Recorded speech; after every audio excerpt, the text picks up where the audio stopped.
Тој ќе биде порека упатена до културните работници, финансиерите и јавните институции. Со други зборови кажано, структурите и статусите кои имаат потенцијал да го дефинираат просторот и условите за танцот. Бидејќи сакам да мислам дека на сите други и не им е толку потребен ден посветен на танцот, поради тоа што танцот е тука и се случува постојано. Овој ден е посветен на видливоста и отворањето на просторот за танцот, но и истовремено за лобирање за поиздржливи услови и структури за танцот. Затоа што, како што веќе напоменав, танцот е тука и постојано е присутен.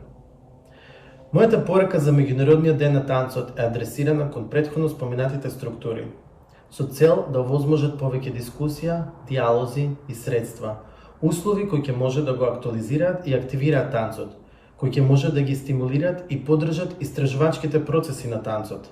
Ние обезбедуваме есенцијата на танцот преку наблюдувањето на природата, животот и сите живи битја кои нас окружуваат.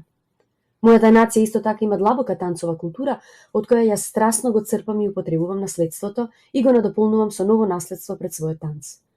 Така како танчери, го храниме нашиот ум и тело, создавајќи танцова способност да комуницираме со светот.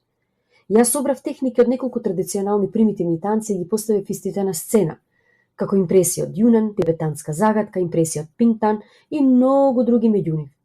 Сите овие танци потекнуваат од земјата и ни беа оставени нам, на потомците како културно наследство.